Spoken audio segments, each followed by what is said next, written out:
ഇന്നത്തെ വീഡിയോയിൽ സംസാരിക്കാൻ ആഗ്രഹിക്കുന്നത് കേരളത്തിൽ നിന്നും 10,000-കണക്കിന് കുട്ടികൾ പല സംസ്ഥാനങ്ങളിലേക്കും വിദേശ രാജ്യങ്ങളിലേക്കും ഉപരിപഠനത്തിനായിട്ട് എല്ലാ വർഷവും പോകുന്നുണ്ടല്ലോ. പ്രത്യേകിച്ച് കർണാടകയിലേക്കും തമിഴ്നാട്ടിലേക്കും ഉപരിപഠനത്തിനായിട്ട് വരുന്ന മാതാപിതാക്കൾക്കും കുട്ടികൾക്കും ഒട്ടനവധി ആശങ്കകളും പ്രശ്നങ്ങളും ഉണ്ട് എന്ന് നമുക്ക് എല്ലാവർക്കും അറിയാമല്ലോ. എനിക്ക് കഴിഞ്ഞ 28 വർഷങ്ങൾ എഡ്യൂക്കേഷൻ മേഖലയിൽ പ്രവർത്തിക്കുവാൻ വിപുലമായിട്ടുള്ള അവസരങ്ങൾ ലഭിച്ചതുകൊണ്ട് 28 വർഷങ്ങൾ അനേക കോളേജുകളുടെ ചെയർമാൻമാരും ട്രസ്റ്റ് മെമ്പേഴ്സും അതുപോലെ അനേക പ്രിൻസിപ്പൽമാരും യൂണിവേഴ്സിറ്റിയിലെ ഉന്നത ഉദ്യോഗസ്ഥരും ചില സമയങ്ങളിലൊക്കെ വിദ്യാഭ്യാസ മന്ത്രിമാരും സാധാരണക്കാരായിട്ടും ഇടത്തരക്കാരും അപ്പർ ക്ലാസ്സിലും പെട്ട വിദ്യാർത്ഥികളും മാതാപിതാക്കളും എല്ലാവരുമായിട്ട് ഇന്ററാക്ട് ചെയ്യാനൊരു അവസരം ലഭിച്ചിട്ടുള്ളത്, ധാരാളം അവസരം ലഭിച്ചിട്ടുള്ളത് കൊണ്ട് എനിക്ക് വിദ്യാഭ്യാസ മേഖലയിൽ ഉള്ള പ്രശ്നങ്ങളെക്കുറിച്ചും അതിൻ്റെ പ്രതിവിധികളെക്കുറിച്ചും നന്നായിട്ട് മനസ്സിലാക്കാനുള്ള ഒരു അവസരം ലഭിച്ചിട്ടുണ്ട്.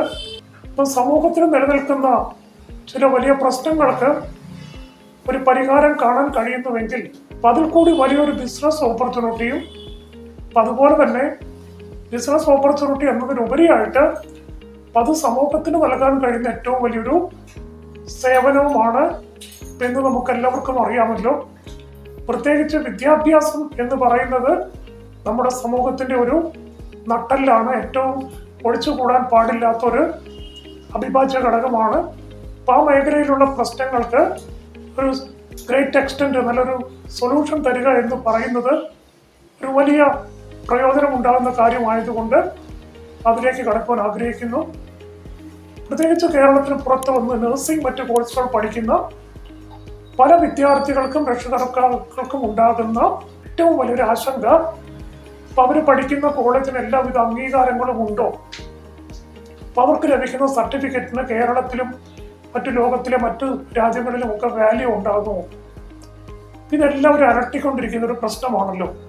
അതുപോലെ തന്നെ മറ്റൊരു പ്രധാന പ്രശ്നമാണ്, ഇപ്പം കർണാടകയിലൊക്കെ ആണെങ്കിൽ പല മാനേജ്മെന്റുകൾക്കും അവർക്ക് 3, 4, 5 നഴ്സിംഗ് കോളേജുകളും മറ്റു കോളേജുകളും ഒക്കെ ഉണ്ടാകും. അപ്പം അതിൽ ഏറ്റവും അറിയപ്പെടുന്ന കോളേജിന്റെ പേരിൽ അവർ അഡ്മിഷൻ എടുത്തിട്ട് പലപ്പോഴും സംഭവിക്കാൻ സാധ്യതയുള്ളത് അവരുടെ തന്നെ അത്രയും പ്രാധാന്യമില്ലാത്തതോ അതല്ലെങ്കിൽ പുതുതായി തുടങ്ങി വേണ്ടത്ര അംഗീകാരങ്ങൾ ഇല്ലാത്ത കോളേജുകളിലേക്ക് ആ കുട്ടികളെ മാറ്റുന്നതായിട്ടും ഒക്കെയുള്ള പരാതികൾ നമ്മൾ പത്രമാധ്യമങ്ങളിൽ, യൂട്യൂബ് ചാനലുകളിലും മറ്റു മാധ്യമങ്ങളിലും ഒക്കെ സ്ഥിരമായിട്ട് കണ്ടുകൊണ്ടിരിക്കുന്നതാണല്ലോ. എന്നാൽ എനിക്കൊന്ന് പറയാൻ കഴിയുന്നത്, ഞാൻ 28 വർഷം അഡ്മിഷൻ നടത്തിയിട്ടും ഒരു കുട്ടിക്ക് പോലും എനിക്ക് വളരെ പ്രാഗൽഭ്യത്തോടെ, ധൈര്യത്തോടെ, അഭിമാനത്തോടെ പറയാൻ കഴിയുന്നൊരു കാര്യമാണ്. അപ്പം അത് കേരളത്തിലെ ഒരു പൊതുസമൂഹം ഏറ്റെടുക്കേണ്ട ഒരു കാര്യമാണല്ലോ. കാരണം ഇത്രയും വലിയൊരു പ്രശ്നം നടക്കുമ്പോൾ 28 വർഷവും അങ്ങനെ ഒരു പ്രശ്നം ഒരു കുട്ടിക്ക് പോലും വരാതെ ചെയ്യാൻ കഴിയുന്നത് എന്ന് പറയുന്നത് തീർച്ചയായിട്ടും പൊതുസമൂഹം അംഗീകരിക്കേണ്ടതും ഏറ്റെടുക്കേണ്ടതുമായിട്ടുള്ളൊരു കാര്യമാണല്ലോ. അപ്പം അങ്ങനെ 28 വർഷങ്ങൾ അഡ്മിഷൻ കൊടുത്തിട്ടും അഡ്മിഷന്റെ മേഖലയിൽ പ്രവർത്തിച്ചിട്ടും ഒരു കുട്ടിക്ക് പോലും അംഗീകാരമില്ലാത്ത ഒരു കോളേജിൽ ഞാൻ അഡ്മിഷൻ കൊടുത്തു എന്ന് പറഞ്ഞ് ഒരു പ്രയാസം ഇതുവരെ ഉണ്ടായിട്ടില്ല. അപ്പം അതുപോലെ തന്നെ ഒരു കോളേജിലേക്ക് അഡ്മിഷൻ കൊടുത്തിട്ട് അത് മറ്റൊരു കോളേജിലേക്ക് അംഗീകാരമില്ലാത്തതോ നിലവാരമില്ലാത്തതോ ആയ മറ്റൊരു കോളേജിലേക്ക് മാറ്റി എന്നുള്ള ഒരു പ്രശ്നവും എൻ്റെ കരിയറിൽ ഇതുവരെ സംഭവിച്ചിട്ടില്ല എന്ന് എനിക്ക് വളരെ അഭിമാനത്തോടെ പറയാൻ തൊക്കണം കഴിയും. പിന്നെ സംഭവിച്ചുകൊണ്ടിരിക്കുന്ന ഒട്ടനവധി കാര്യങ്ങളും അതിൻ്റെ പരിഹാരങ്ങളും എനിക്കിന്ന് പറയാൻ തൊക്കണം ആഗ്രഹമുണ്ട്. പലപ്പോഴും കണ്ടുവരുന്ന ഒരു കാര്യം, പല കോളേജുകളിലും ഇപ്പം നഴ്സിങ്ങിനൊക്കെ ആണെങ്കിൽ തുടക്കത്തിൽ ഒരു 25,000, 50,000 രൂപയൊക്കെ അടച്ച് കുട്ടികൾക്ക് അഡ്മിഷൻ എടുക്കാനുള്ള അവസരം കൊടുക്കും. അപ്പം അത് കഴിഞ്ഞ് സീറ്റൊക്കെ ഓൾമോസ്റ്റ് ഫില്ലായി കഴിയുമ്പോൾ മാനേജ്മെന്റുകളും പല ഏജൻസികളും ചെയ്യുന്നത്, അപ്പം അവർ പേരൻസിനെ വിളിച്ചിട്ട് പറയും, നിങ്ങൾ ഉടനെ തന്നെ ഒരു 1 ലക്ഷം രൂപ അല്ലെങ്കിൽ 1.5 ലക്ഷം അല്ലെങ്കിൽ 2 ലക്ഷം ഇത്ര എമൗണ്ട് കൊണ്ട് ഉടനെ അടയ്ക്കണം. അപ്പം അല്ലെങ്കിൽ നിങ്ങളുടെ സീറ്റ് ക്യാൻസൽ ആകും. അപ്പം അതല്ലെങ്കിൽ നിങ്ങളുടെ സീറ്റ് ഇപ്പൊ ഞങ്ങൾക്ക് തന്നെ വേറെ 2-3 കോളേജ് ഉണ്ട്, അപ്പൊ അങ്ങനെ ഒരു കോളേജിലേക്ക് മാറ്റിത്തരാം. അപ്പോൾ 2 കാര്യം സംഭവിക്കും. പണമുള്ള പേരൻസ് ആണെങ്കിൽ അവർ പണം കൊണ്ട് അടയ്ക്കും, ഈ പറയും പോലെ 1-2 ലക്ഷം ഒക്കെ കൊണ്ട് അടയ്ക്കും. ഇനി പണമില്ലാത്തവരാണെങ്കിൽ അവർ ഒന്നുകിൽ ഈ മാനേജ്മെന്റിന്റെ അത്രയും പ്രാധാന്യമില്ലാത്തതോ അല്ലെങ്കിൽ അംഗീകാരം പൂർണ്ണമായിട്ടില്ലാത്തതോ ആയിട്ടുള്ള കോളേജുകളിലേക്ക് അഡ്മിഷന് മാറ്റിയെടുക്കാൻ വേണ്ടി അവർ ഫോഴ്സ് ചെയ്യപ്പെടുകയാണ്. ഇനി അതിന് താല്പര്യമില്ലാത്തവര് വളരെ പ്രതിസന്ധിയിലാകുകയും ചെയ്യുന്നു.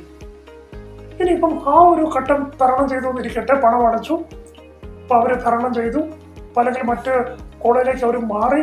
അപ്പൊ ആ ഒരു പ്രയാസഘട്ടം അവർ തരണം ചെയ്തെങ്കിൽ പോലും പിന്നീട് സംഭവിക്കുന്നത് പല കോളേജുകളും ക്ലാസ് തുടങ്ങുന്ന സമയത്ത്, ഇപ്പോൾ നഴ്സിംഗിനൊക്കെ ആണെങ്കിലും നല്ല കോളേജുകൾ ഒരു 3.5 ലക്ഷം 4 ലക്ഷം രൂപയൊക്കെ ഫസ്റ്റ് ഇയറിൽ കുട്ടികൾ പേയ്മെന്റ് അടയ്ക്കേണ്ടതായിട്ട് വരുന്നുണ്ടല്ലോ.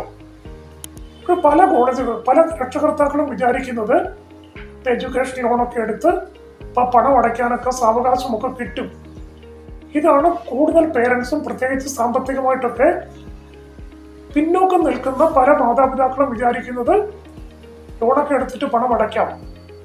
എന്നാൽ ഇപ്പോൾ അഡ്മിഷൻ നല്ല ഡിമാൻഡുള്ള സമയങ്ങളിൽ പല കോളേജുകളും ചെയ്യുന്നത്, അപ്പൊ അവര് ക്ലാസ് തുടങ്ങുന്ന സമയത്ത് പറയും, ഫസ്റ്റ് ലോൺ എടുക്കുകയോ എടുക്കാതിരിക്കുകയോ ഒക്കെ ചെയ്യുന്നത് നിങ്ങളുടെ പേഴ്സണൽ കാര്യങ്ങളാണ്, ഫസ്റ്റ് ഇയറിലെ മുഴുവൻ ഫീസ് അടച്ചെങ്കിൽ മാത്രമേ കുട്ടിക്ക് ക്ലാസ്സിൽ ഇരിക്കാൻ പറ്റത്തുള്ളൂ. എല്ലാ കോളേജുകളും അങ്ങനെ ചെയ്യാറില്ല. പ്രത്യേകിച്ച് ഇത് ചെയ്യുന്നത് വളരെ റെപ്യൂട്ടേഷനുള്ള മെഡിക്കൽ കോളേജുകളും ആ ഒരു എ ഗ്രേഡ് കാറ്റഗറിയിലൊക്കെ വരുന്ന കൂടുതൽ കോളേജുകളും അവര് ഈ ഒരു നിലപാടാണ് സ്വീകരിക്കുന്നത്. എന്നാൽ അവർക്ക് അഡ്മിഷൻ കൊടുക്കുന്ന ഏജൻസ് ആകട്ടെ, ഈ കോളേജുകളാകട്ടെ, ഇതൊന്നും അവർ അഡ്മിഷൻ എടുക്കുന്ന സമയത്ത് തുറന്നു പറയാറില്ല പലരും. അപ്പൊ അവര് പറയും, അതൊക്കെ രക്ഷകർത്താക്കളുടെ ഉത്തരവാദിത്വമല്ലേ ക്ലാസ് തുടങ്ങുമ്പോൾ ഫീസ് അടയ്ക്കേണ്ടത്. എനിക്കറിയാം, കേരളത്തിൽ 1000-കണക്കിന് കുട്ടികൾ 1.5-2 ലക്ഷം രൂപ കൊടുത്തിട്ട് ക്ലാസ് തുടങ്ങുമ്പോൾ ബാക്കി പണം ഉണ്ടാകാതെ അവര് നട്ടം തിരിയുന്നവരായിട്ട്, അല്ലെങ്കിൽ അവരുടെ കുട്ടിയുടെ ഭാവി നഷ്ടപ്പെടുന്ന 1000-കണക്കിന് കുട്ടികൾ കേരളത്തിലുണ്ട്. ഇതൊരു യാഥാർത്ഥ്യമാണ്. പക്ഷെ അതില് സത്യത്തിൽ കോളേജുകളാണെങ്കിലും കൺസൾട്ടൻസ് ആണെങ്കിലും ഈ വിവരങ്ങള് മാതാപിതാക്കളെ മുൻകൂട്ടി തന്നെ അറിയിക്കേണ്ടതാണ്. നിങ്ങൾക്ക് ഈ കോളേജിലാണ് അഡ്മിഷൻ വേണ്ടതെങ്കിൽ നിങ്ങൾ ക്ലാസ് തുടങ്ങുമ്പോൾ തന്നെ മുഴുവൻ പൈസയും അറേഞ്ച് ചെയ്യാനുള്ള ഫണ്ട് നിങ്ങൾക്ക് ഉണ്ടെങ്കിലേ നിങ്ങൾ ഇവിടെ എടുക്കാവുള്ളൂ. പക്ഷെ പലരും അവരവരുടെ സ്വാർത്ഥ ലാഭത്തിന് വേണ്ടി ആ കാര്യങ്ങൾ സൗകര്യപൂർവ്വം മറച്ചു വെച്ചിട്ട് വളരെയധികമായിട്ട് കുട്ടികളെ, മാതാപിതാക്കളെ, എത്രയോ കുട്ടികൾ ഇതുമൂലം അവരുടെ ഭാവി നഷ്ടപ്പെട്ട് അവരുടെ സർട്ടിഫിക്കറ്റ് പോലും തിരിച്ചു കിട്ടാതെ കൊടുത്ത പണവും നഷ്ടപ്പെട്ട്, ഈവൻ കൂടുതൽ പേരും അങ്ങനെ വരുമ്പോൾ പിന്നീട് പരാതികൾക്കോ പോലീസ് കംപ്ലൈന്റ് ചെയ്യാനോ ഒന്നും കൂടുതൽ പേര് ശ്രമിക്കാറില്ല. കാരണം അതിനൊന്നുമുള്ള പണമോ അതിനുവേണ്ടി സമയവും പണവും ഒന്നും ചെലവാക്കാനൊന്നും പല മാതാപിതാക്കൾക്കും ഉണ്ടാകത്തില്ല. അപ്പൊ അങ്ങനെ പ്രയാസത്തിലാകുന്ന 1000-കണക്കിന് കുട്ടികൾ കേരളത്തിലുണ്ട്. അപ്പൊ അങ്ങനെയുള്ളവര് ആ ഒരു കമന്റ്, ശരിയാണ്, എനിക്കിങ്ങനെ വന്നിട്ടുണ്ട്, പക്ഷെ എനിക്ക് പറയാൻ കഴിയും, എൻ്റെ ഇത്രയും നാളത്തെ കരിയറിൽ ഒരു കുട്ടിക്ക് പോലും അങ്ങനെ വന്നിട്ടില്ല. കാരണം അങ്ങനെയുള്ള കോളേജിൽ എടുക്കുന്ന കുട്ടികളോടും മാതാപിതാക്കളോടും ഞാൻ അപ്പോൾ തന്നെ പറയും, ഈ കോളേജിലാണെങ്കിൽ ഫീസ് നിങ്ങൾ കോളേജ് തുടങ്ങുന്ന ക്ലാസ് തുടങ്ങുമ്പോൾ അടയ്ക്കണം. ചിലപ്പോൾ അതിന് 1 മാസം മുമ്പേ അവർ പറയും, അവരാവശ്യപ്പെടുന്ന സമയത്ത് നിങ്ങൾക്ക് ഫണ്ട് ഉണ്ടാകണം. അപ്പം അങ്ങനെയാണെങ്കിൽ മാത്രമേ നിങ്ങൾ ഈ കോളേജിൽ എടുക്കാൻ പാടുള്ളൂ. ഇനി അടുത്തത്, പല കോളേജുകളും ഇപ്പോൾ ചെയ്യുന്നത്, അവർ അഡ്മിഷൻ ക്ലാസ് തുടങ്ങുന്ന സമയത്തും അവർ ഫീസിന്റെ കാര്യത്തിലൊന്നും അത്ര സ്ട്രിക്റ്റ് ആകത്തില്ല. ചില കോളേജുകൾ ഇപ്പം ഉള്ള ഒരു എമൗണ്ടൊക്കെ അടച്ചിട്ട് ക്ലാസ് അറ്റൻഡ് ചെയ്യാനുള്ള അനുവാദമൊക്കെ കൊടുക്കും. പക്ഷേ 1 മാസമൊക്കെ കഴിയുമ്പോൾ അവർ പറയും, ഇനി ഫീസ് അടയ്ക്കാതെ പറ്റത്തില്ല. ചില മാനേജ്മെന്റുകൾ അത് ഒരു ഡിസംബർ മാസം, ജനുവരി മാസം വരെയൊക്കെ മാക്സിമം കൊടുക്കും. ഈ ജനുവരി അല്ല ഡിസംബർ ആകുമ്പോഴേക്കും ഫീസ് അടയ്ക്കാൻ കഴിയുന്നില്ലെങ്കിൽ അപ്പോൾ അവർ പറയും, ഇനിയും ഫീസ് അടയ്ക്കാതെ മുന്നോട്ട് പോകാൻ പറ്റില്ല. ഇപ്പോഴെന്താണ് സംഭവിക്കുന്നത്? നമുക്ക് ആ മാനേജ്മെന്റുകളെ കുറ്റം പറയാനും പറ്റത്തില്ലല്ലോ. കാരണം ഫീസ് അടയ്ക്കേണ്ടത് കുട്ടികളുടെയും മാതാപിതാക്കളുടെയും ഉത്തരവാദിത്തമാണല്ലോ. പക്ഷെ അങ്ങനെ വരുമ്പോൾ പലപ്പോഴും ഇപ്പൊ എഡ്യൂക്കേഷൻ ലോണ് അത് കഴിഞ്ഞിട്ടൊക്കെ ആയിരിക്കാം ചില കുട്ടികൾക്ക് സാങ്ഷനായി കിട്ടുന്നത്. അപ്പൊ അങ്ങനെ വരുമ്പോൾ ഡിസംബർ ജനുവരി മാസത്തിലും പല കുട്ടികൾക്കും അവരുടെ പഠനം ഡ്രോപ്പ് ഔട്ട് ചെയ്യേണ്ടി വരുന്നതായിട്ടുള്ള ഒരു അവസരം ഉണ്ടാകുന്നുണ്ട്. പക്ഷെ സത്യത്തിൽ അഡ്മിഷൻ എടുക്കുമ്പോൾ തന്നെ കോളേജുകളാണെങ്കിലും അഡ്മിഷൻ കൊടുക്കുന്ന കൺസൾട്ടൻസ് ആണെങ്കിലും ഈ കാര്യങ്ങളൊക്കെ മാതാപിതാക്കളോട് തുറന്നു പറഞ്ഞ് അവരെ ആ കാര്യത്തിൽ ബോധവൽക്കരണം നടത്തേണ്ടതാണ്. പക്ഷെ കൂടുതൽ പേരും ചിന്തിക്കും, അതെന്താ അവർക്കിതൊന്നും അറിയില്ലേ, നമ്മളിതൊന്നും ഇങ്ങനെ ബോധവൽക്കരണം നടത്തേണ്ട ആവശ്യമില്ലല്ലോ. എന്നാൽ ഒട്ടനവധി കുട്ടികൾ ഈ കാര്യം കൊണ്ടും പ്രയാസപ്പെടുന്നുണ്ട്. എനിക്കിവിടെയും പറയാൻ കഴിയുന്നത്, എന്റെ ഇത്രയും വർഷത്തെ കരിയറിൽ ഫീസ് സമയത്ത് അടച്ചില്ല, ലോണ് കിട്ടാൻ താമസം വന്നു, ആ പേരിലൊന്നും ഒരു കുട്ടിയുടെ പോലും പഠനം ഇടയ്ക്ക് വെച്ച് മുടക്കേണ്ട ഒരു അവസരം ഉണ്ടായിട്ടില്ല. സത്യം പറയുമ്പോൾ ഞാനത് ചെയ്തത് കുട്ടികൾക്കും മാതാപിതാക്കൾക്കും ഒരുപാട് സഹായമായിട്ടുണ്ട് എങ്കിലും സത്യത്തിൽ ഞാനത് ചെയ്യാൻ പാടില്ലാത്തതാണ്. കാരണം അങ്ങനെ വരുമ്പോൾ പണമുള്ള പേരൻസ് പോലും അത് ദുരുപയോഗം ചെയ്യുകയും സമയത്ത് പണം അടയ്ക്കാതിരിക്കുകയും മാനേജ്മെന്റുകൾക്ക് പ്രയാസം വരികയൊക്കെ ചെയ്യാറുണ്ട്. ശരിയാണെങ്കിൽ പോലും ഞാനൊരു കുട്ടിയുടെ ഭാവി നശിക്കുന്നത് അതിനേക്കാൾ വലിയ പ്രയാസമുള്ള സാഹചര്യമാണല്ലോ എന്ന് ഒരു ബോധ്യം എനിക്കുള്ളത് കൊണ്ട് ഞാൻ വഴി അഡ്മിഷൻ എടുത്തിട്ടുള്ള ഒരു കുട്ടിക്ക് പോലും ഈ ഒരു അനുഭവം ഇതുവരെ വന്നിട്ടില്ല. ചുരുക്കം ചില കുട്ടികൾ എനിക്ക് ലോൺ ലഭിക്കത്തില്ല എന്നൊക്കെ പറഞ്ഞ് സ്വമനസാല ചിലപ്പോൾ കോഴ്സ് ഡ്രോപ്പ് ചെയ്തു പോയ വിരലെണ്ണാവുന്നവരുണ്ടാകാം. അപ്പം അതുപോലും എൻ്റെ അറിവിൽ വളരെ ചുരുക്കമായിട്ടേ ഉള്ളൂ. ഒരു കുട്ടിയെ പോലും ഈ ലോണിൻ്റെ കഴിഞ്ഞ വർഷം പോലും ഞങ്ങൾ വഴി അഡ്മിഷൻ എടുത്ത 100% കുട്ടികൾക്കും അവർക്ക് എല്ലാവർക്കും എഡ്യൂക്കേഷൻ ലോൺ കിട്ടി. ഇപ്പം എല്ലാവരും ഫീസ് അടച്ചു. ഒരു കുട്ടിക്ക് പോലും ഈ പ്രയാസം വന്നിട്ടില്ല. ചില കുട്ടികളൊക്കെ കഴിഞ്ഞ വർഷം അഡ്മിഷൻ എടുത്തിട്ട് കഴിഞ്ഞ ആഴ്ചയൊക്കെ ഫീസ് അടച്ചവരുണ്ട്. ഈ ആഴ്ച കൊണ്ട് ഓൾമോസ്റ്റ് എല്ലാവരും ഫീസ് അടച്ചു കഴിഞ്ഞു. അപ്പം ഞാനിപ്പോൾ ഈ പറയുന്നത് ഒരു റൈറ്റ് ടൈമിലാണ്. എന്നാൽ മറ്റും പല കോളേജുകളും പല കൺസൾട്ടൻസും ഇത്രയും ടൈം കൊടുക്കത്തില്ല. അപ്പം അത് ഒരുപാട് കുട്ടികളുടെ ഭാവി പ്രതിസന്ധിയിലാക്കി അവരുടെ ജീവിതം ദുഃഖത്തിലായി പോകുന്നു. അവരുടെ പഠനം ഇടയ്ക്ക് വെച്ച് മുടങ്ങിപ്പോകുന്നു. പിന്നെ ഇപ്പം ഞങ്ങൾക്കാണെങ്കിൽ എഡ്യൂക്കേഷൻ ലോൺ അപ്പം അതിൻ്റെ കാര്യങ്ങൾക്ക് വേണ്ടി പേരൻസിനെ സഹായിക്കാൻ വേണ്ടി ഇപ്പം നല്ലൊരു ടീമുണ്ട്. ബാങ്കുകൾ റിജക്റ്റ് ചെയ്യുന്ന കേസിൽ പോലും ഇപ്പം ഞങ്ങളുടെ ടീമിൽ അതിനുവേണ്ടി ഒരു PRO വർക്ക് പോലെ ചെയ്ത് അപ്പം അങ്ങനെയുള്ള കുട്ടികൾക്കും തടസ്സങ്ങൾ മാറ്റി അവർക്ക് ലോൺ ലഭ്യമാക്കുന്നതിനുള്ള കാര്യങ്ങളൊക്കെ ഞങ്ങൾ അത് തികച്ചും സൗജന്യമായിട്ടാണ് ചെയ്തു കൊടുക്കുന്നത്. അപ്പം അതിനുവേണ്ടി ഞങ്ങൾ ₹1 പോലും എക്സ്ട്രാ ചാർജ് ചെയ്യുന്നില്ല. ഈ പറഞ്ഞ കാര്യങ്ങൾ നിസ്സാരമല്ല, വളരെ വളരെ പ്രധാനപ്പെട്ടതാണ്. ഇനി ഇതോടൊപ്പം മറ്റു ചില കാര്യങ്ങൾ കൂടി പറയുന്നത് എന്താണെന്ന് വിചാരിച്ചാൽ, കോളേജിൽ ചെന്ന് കഴിയുമ്പോഴും പലപ്പോഴും പല കുട്ടികൾക്കും പഠനം ഇടയ്ക്ക് വെച്ച് ഉപേക്ഷിക്കേണ്ടതായിട്ട് വരുന്നുണ്ട്. അപ്പൊ ഞാൻ അതിനെക്കുറിച്ചൊരു നല്ല സ്റ്റഡി നടത്തിയിട്ടുണ്ട്. എന്തുകൊണ്ടാണ് ഞാൻ സംഭവിക്കുന്നത്, അപ്പൊ ആ കാര്യങ്ങൾ മാതാപിതാക്കളുടെ അറിവിലേക്കായിട്ട് പറയാൻ എനിക്ക് വളരെ താല്പര്യമുണ്ട്. സാധാരണഗതിയിൽ ഇതൊന്നും ആരും പുറത്ത് പറയാത്ത കാര്യങ്ങളാണ്. ഞാൻ എല്ലാ മാതാപിതാക്കളുടെയും കുട്ടികളുടെയും പ്രത്യേകിച്ച് നിങ്ങൾക്ക് ഇങ്ങനെയുള്ള പ്രയാസം വരാതിരിക്കാൻ വേണ്ടി ഞാനിത് പറയുന്നു. പലപ്പോഴും പല കോളേജിലും ചെന്ന് കഴിയുമ്പോൾ അവിടെ ഭക്ഷണത്തിന്റെ കാര്യത്തിൽ വളരെ പ്രയാസങ്ങൾ പല സ്ഥലത്തും കുട്ടികൾക്ക് അനുഭവപ്പെടാം. തീർത്തും ഒട്ടും കുട്ടികൾക്ക് അഡ്ജസ്റ്റ് ചെയ്യാൻ കഴിയാത്ത ഭക്ഷണം പലയിടത്തും പ്രൊവൈഡ് ചെയ്യുകയും ആ ഒരു കാരണം കൊണ്ട് ധാരാളം കുട്ടികൾ ഡിസ്കണ്ടിന്യൂ ആവുന്നതായിട്ട് കാണാം. എന്നാൽ ഈ കാര്യത്തിലൊക്കെ സത്യത്തിൽ പ്രതിവിധികളുണ്ട്. ഇത് സംഭവിക്കാതെ സൂക്ഷിക്കാൻ തീർച്ചയായിട്ടും കഴിയുന്നതാണ്. മറ്റു ചില സ്ഥലങ്ങളിലാണെങ്കിൽ സംഭവിക്കുന്നത് കുട്ടികൾ തമ്മിൽ, അവരുടെ സീനിയർ കുട്ടികളല്ല, ഒരേ ക്ലാസ്സിൽ പഠിക്കുന്ന കുട്ടികൾ തമ്മിൽ പോലും, റൂമിലുള്ള കുട്ടികൾ തമ്മിൽ പോലും പല വിധത്തിലുള്ള പ്രശ്നങ്ങൾ ഉണ്ടായിട്ട് അതിന്റെ ഫലമായിട്ട് കുട്ടികൾ ഡിസ്കണ്ടിന്യൂ ചെയ്യുന്നുണ്ട്. പിന്നെ പല കുട്ടികൾക്കും ഹോം സിക്നസ്, വീട് വിട്ട് മാതാപിതാക്കളെയും രക്ഷകർത്താക്കളെയൊക്കെ മാറി വിട്ട് പുതിയൊരു സ്ഥലത്തേക്ക് വരുമ്പോഴുള്ള ഹോം സിക്നസ് വഴി ഒട്ടനവധി കുട്ടികൾ പഠിക്കാൻ വന്നു 1 മാസം 2 മാസം നിന്നിട്ട് അവർ ഡ്രോപ്പ് ഔട്ടായി പോകുന്നുണ്ട്. പക്ഷെ ഈ കാര്യത്തിനെല്ലാം ഒരു 100% തന്നെ പരിഹാരം കണ്ടെത്താവുന്ന പ്രശ്നങ്ങളാണ്. കുട്ടികൾ കോളേജിലേക്ക് വരുന്നതിന് മുമ്പ് തന്നെ അവർക്ക് വേണ്ടുന്നതായിട്ടുള്ള ഒരു കൗൺസിലിങ്ങും ഒരു ഗൈഡൻസും ഒക്കെ അവർക്ക് കൊടുക്കുവാണെങ്കിൽ ഇത്തരത്തിലൊക്കെയുള്ള പ്രശ്നങ്ങൾ തീർച്ചയായിട്ടും ഒഴിവാക്കാവുന്നതാണ്. 100 കണക്കിന് വിദ്യാർത്ഥികളുടെ ഭാവി നഷ്ടപ്പെട്ടു പോകുന്നത് തടയാൻ കഴിയും. ഇനി മറ്റൊരു കാര്യമുള്ളത്, പല കോളേജുകളിലും അവിടുത്തെ പല ടീച്ചേഴ്സും കുട്ടികളോട് വളരെ അപമര്യാദയായിട്ട് പെരുമാറുക, അവരെ വളരെ മാനസികമായിട്ട് പീഡിപ്പിക്കുക, അവരെ ചീത്ത വിളിക്കുക, അവരെയൊക്കെ ഒരു മൃഗങ്ങളെ പോലെ ട്രീറ്റ് ചെയ്യുന്ന പല ടീച്ചേഴ്സും ഈ നഴ്സിംഗ് കോളേജിലെ ട്യൂട്ടർമാരും മറ്റു കോളേജിലൊക്കെ അങ്ങനെ ചെയ്യുന്നവരായിട്ട് ഉണ്ട്.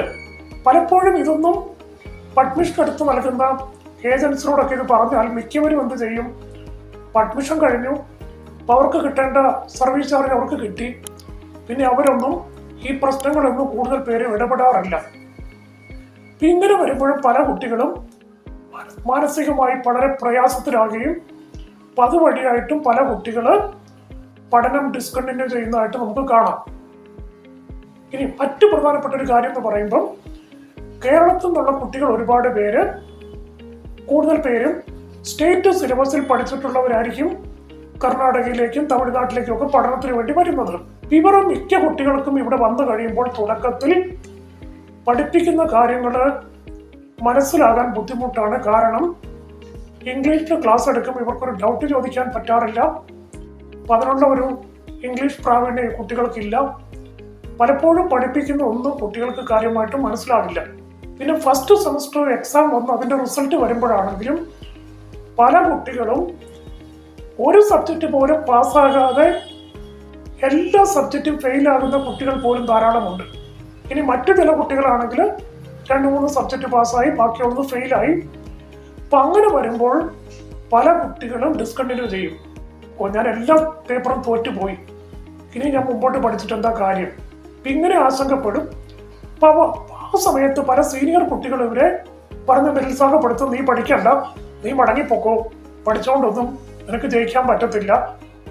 എന്നാൽ ഇവരെ പറഞ്ഞ് മോട്ടിവേറ്റ് ചെയ്ത് അതിനവരെ പ്രോത്സാഹിപ്പിക്കുന്നതിന് പകരം ഇങ്ങനെ ചെയ്യുന്ന കുട്ടികളും ഉണ്ട്.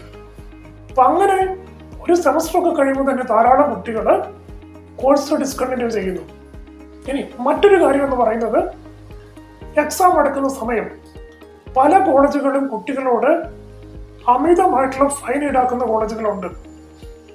കഴിഞ്ഞ ദിവസം ഒരു കുട്ടിയുടെ രക്ഷകർത്താവിനോട് പറഞ്ഞു, ഒരു കോളേജിലെ കുട്ടിക്ക് അഡ്മിഷൻ എടുത്തപ്പോൾ 8 ലക്ഷം രൂപ എന്ന് പറഞ്ഞു. പഠനം കഴിഞ്ഞപ്പോൾ ഫൈനൽ ഇയറിലാണ്, ഇപ്പം തന്നെ ഒരു 11 ലക്ഷത്തിലധികം രൂപ, പറഞ്ഞതിലും 3 ലക്ഷത്തിലധികം കൂടുതൽ ഇപ്പോൾ തന്നെ ചെലവായി. അങ്ങനെ കുട്ടികളെ പിടിച്ചു പറിച്ച് അമിതമായിട്ട് ഫൈൻ ഈടാക്കുന്ന കുട്ടികൾ, ചെറിയൊരു കാര്യത്തിന് പോലും വളരെ ഭീമമായ ഫൈൻ ഈടാക്കുന്ന ഒട്ടനവധി കോളേജുകളുണ്ട്. അവർക്ക് സംഭവിക്കുന്നത്, പല കോളേജുകളും പരീക്ഷയ്ക്ക് ഹോൾ ടിക്കറ്റ് കൊടുക്കേണ്ട ആ സമയമാകുമ്പോഴാണ് ഇത്ര രൂപ ഫൈൻ അടയ്ക്കണം, അല്ലെങ്കിൽ നോ ഡ്യൂ സർട്ടിഫിക്കറ്റ് കിട്ടത്തില്ല, അല്ലെങ്കിൽ എക്സാം എഴുതാൻ അനുവദിക്കത്തില്ല.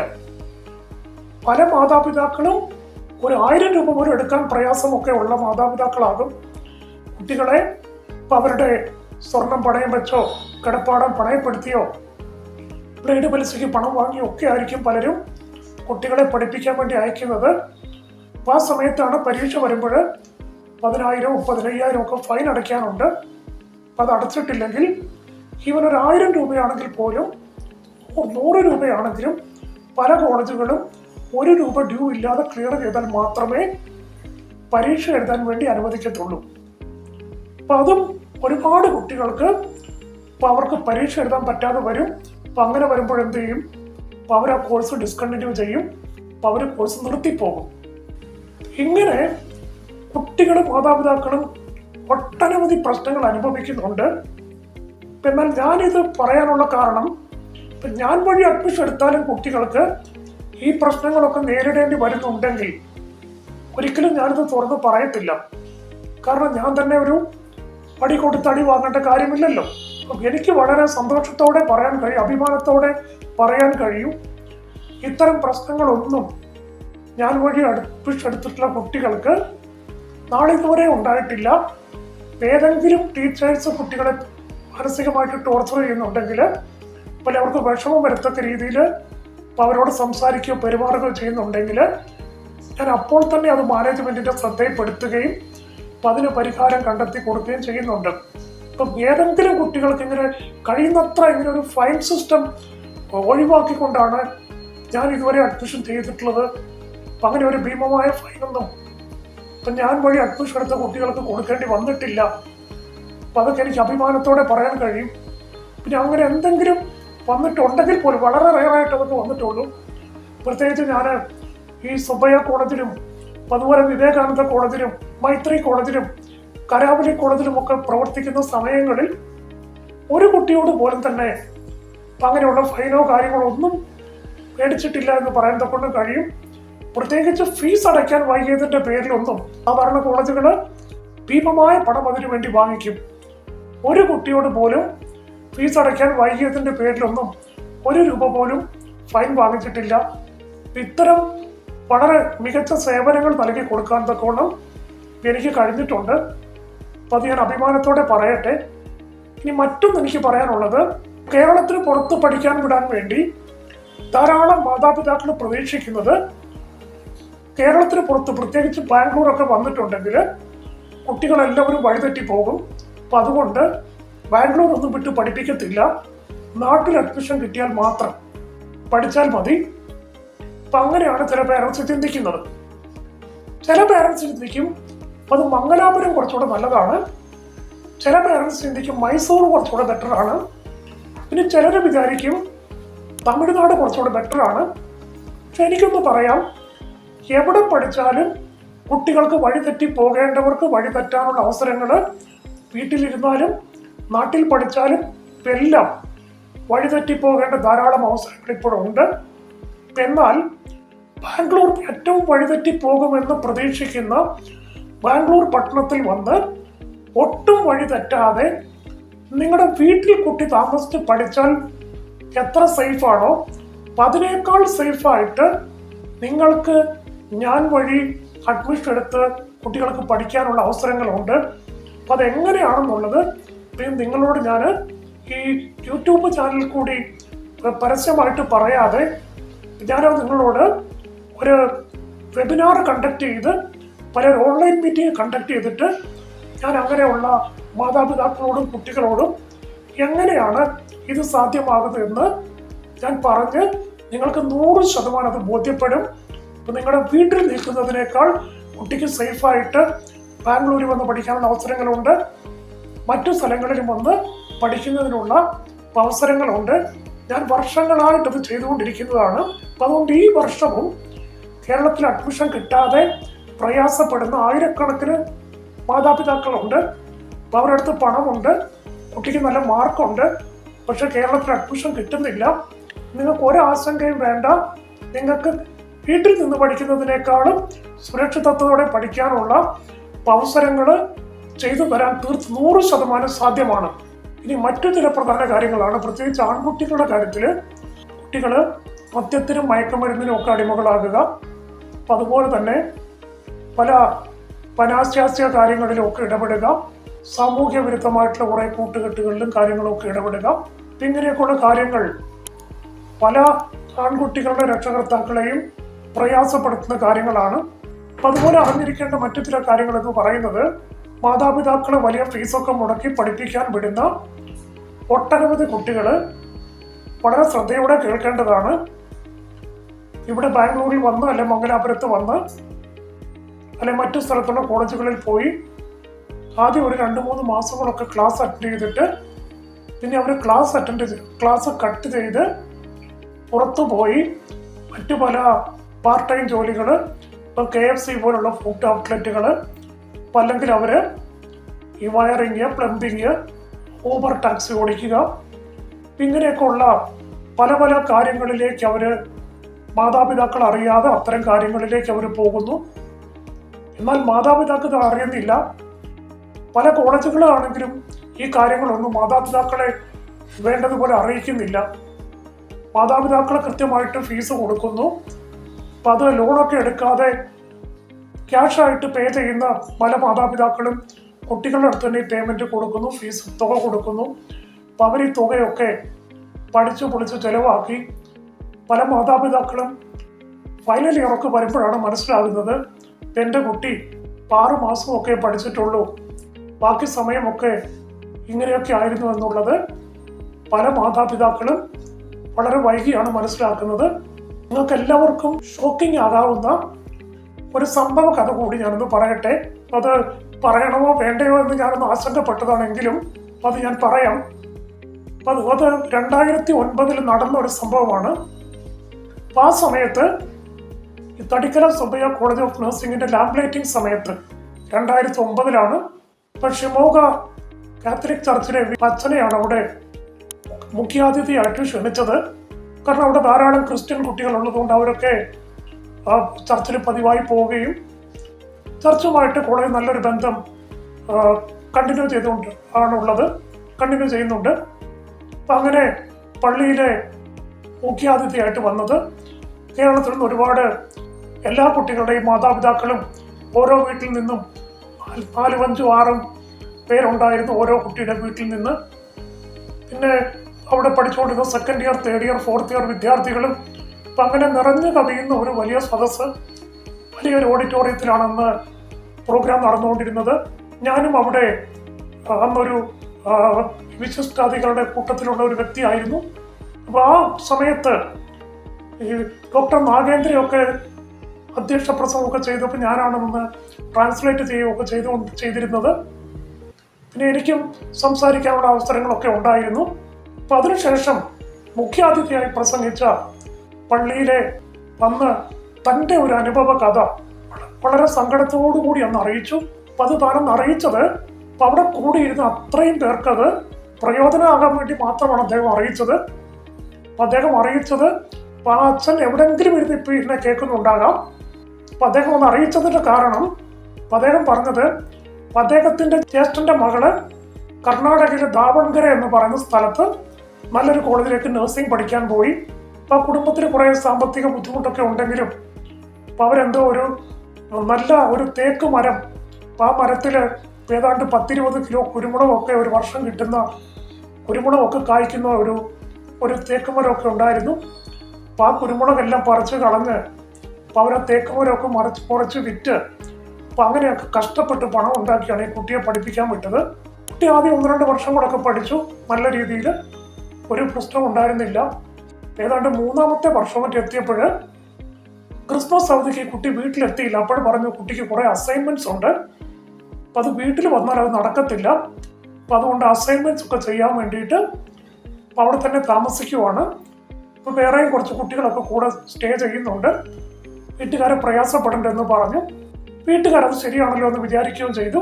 പിന്നെ ആ കുട്ടി ഫൈനൽ എക്സാം കഴിഞ്ഞ സമയത്ത് കുട്ടി വീട്ടിലേക്ക് ചെല്ലുന്നില്ല. അപ്പോഴും പറഞ്ഞു എന്തോ എക്സ്ക്യൂസുകളൊക്കെ പറഞ്ഞു. കുറച്ച് ദിവസം കഴിഞ്ഞപ്പോൾ ആ കുട്ടിയുടെ പിതാവ് എന്തോ ആകസ്മികമായിട്ട് മരണപ്പെട്ടു. അപ്പൊ പിതാവ് മരണപ്പെട്ടപ്പോൾ ആ പെൺകുട്ടി വീട്ടിൽ ചെല്ലുമ്പോൾ ആ പെൺകുട്ടി ഒരു കൈക്കുഞ്ഞുമായിട്ടാണ് വീട്ടിൽ ചെല്ലുന്നത്. ഇത് ഞാനൊരു സ്റ്റോറി ഉണ്ടാക്കുന്നതല്ല. അപ്പം അന്ന് 2009 ലാംബ്ലേറ്റിങ്ങിൽ ഈ ഫാദർ ഷെയർ ചെയ്ത കാര്യങ്ങൾ അന്നവിടെ ഉള്ള എല്ലാവരും കേട്ടതാണ്. എത്രയോ പേരത് കേട്ടത് ഇപ്പോഴും ഓർത്തിരിപ്പുണ്ടാകാം എന്ന് ഞാൻ കരുതുന്നു. ഇല്ലെങ്കിൽ അത് സംസാരിച്ചിട്ടുള്ള ആ അച്ഛൻ എവിടെയെങ്കിലും ഇരുന്ന് എന്നെ കേൾക്കുന്നുണ്ടാകും. അപ്പം അദ്ദേഹം അത് പറഞ്ഞത് അന്ന് സംഭവിച്ചത് ആ പെൺകുട്ടി കോളേജിൻ്റെ തൊട്ടടുത്തുള്ള ഒരു ചെറിയ പെട്ടിക്കടയുണ്ട്. ഈ പെൺകുട്ടികൾക്ക് വേണ്ടുന്ന സാധനങ്ങളൊക്കെ വിൽക്കുന്ന ഒരു കടയുണ്ട്. ആ കടയുടെ നടത്തിക്കൊണ്ടിരുന്ന പയ്യനുമായിട്ട് ആ കുട്ടി പ്രണയത്തിലാകുകയും അപ്പം അങ്ങനെ അവര് ആരും അറിയാതെ, കുടുംബക്കാരും വീട്ടുകാരും അറിയാതെ അപ്പം അവർ വിവാഹം കഴിച്ചു. അപ്പം ആ കുട്ടി പഠനം നിർത്തി വീട്ടുകാരറിയാതെ ആ കുട്ടി ഒരു കുഞ്ഞിനെ പ്രസവിച്ചു. ഇത് ഒരു കുടുംബത്തില് ഒരു മാതാപിതാക്കൾക്ക് എത്രമാത്രം ഹൃദയം പൊട്ടിപ്പോകുന്ന അവസ്ഥയാണ് ഇത്. ആ പുരോഹിതൻ നേരിട്ട് പറഞ്ഞ കാര്യങ്ങൾ ഞാനിപ്പോൾ പറയുന്നതാണ്, അല്ലാതെ ഞാനൊരു കഥ ഉണ്ടാക്കി പറയുന്നതല്ല. അപ്പം അതുപോലെ തന്നെ സമ്പന്നരായിട്ടുള്ള പല മാതാപിതാക്കളും അപ്പം അവരൊന്നും ഇത്തരം കാര്യങ്ങളൊന്നും കേൾക്കുമ്പോൾ വളരെ മൈൻഡ് ചെയ്യാൻ സാധ്യതയില്ല. അപ്പം അവരെ സംബന്ധിച്ച് നോക്കുമ്പോൾ ആവശ്യത്തിന് പണമുണ്ട്, ആവശ്യത്തിന് നല്ല കോണ്ടാക്റ്റുകളുണ്ട്. അപ്പം അവർക്കൊരു ഏജൻസിൻ്റെയോ കൺസൾട്ടൻറ്റിൻ്റെയോ ഒന്നും സപ്പോർട്ട് ആവശ്യമില്ല. അവർക്ക് സ്വന്തമായിട്ട് എല്ലാം കഴിയുമെന്നൊരു അഹങ്കാരമൊക്കെ പലർക്കുമുണ്ട്. അപ്പം അങ്ങനെ ഒരാളുടെ അനുഭവം കൂടി ഞാൻ പറയട്ടെ. അപ്പം അത് 2000 നടക്കുന്ന ഒരു സംഭവമാണ്. ഞാനന്ന് എറണാകുളം സൗത്ത് റെയിൽവേ സ്റ്റേഷനടുത്ത് റിവൈവൽ ചർച്ച് എന്ന് പറയുന്ന ഒരു പെൻഡകോസ്റ്റ് ചർച്ചിലാണ് ഞാനന്ന് സൺഡേയിൽ പ്രാർത്ഥനയ്ക്ക് പോയിക്കൊണ്ടിരുന്നത്. അപ്പം ആ സമയത്ത് ഒരു പെൺകുട്ടി ഇങ്ങനെ ചർച്ചിലേക്ക് യാദൃച്ഛികമായിട്ട് വരുന്നു. 2 മക്കളും ഉണ്ട്, ചെറിയ കുട്ടികളാണ്. അപ്പം അങ്ങനെ 2-3 ആഴ്ച വന്നു കഴിഞ്ഞപ്പോൾ ആ കുട്ടിയുടെ ബാക്ക്ഗ്രൗണ്ടൊക്കെ ചോദിച്ച് മനസ്സിലാക്കി. അപ്പം ഞാനല്ല, ചർച്ചിലുള്ള പാസ്റ്ററും മറ്റുള്ളവരൊക്കെയാണ് ചോദിച്ച് മനസ്സിലാക്കിയത്. അപ്പം അങ്ങനെ മനസ്സിലാക്കി കഴിഞ്ഞപ്പോൾ ആ കുട്ടി വലിയ സമ്പന്നമായിട്ടുള്ള ഒരു കുടുംബത്തിലെ പേരൻസൊക്കെ കുവൈറ്റിൽ അതിസമ്പന്നരാണ്.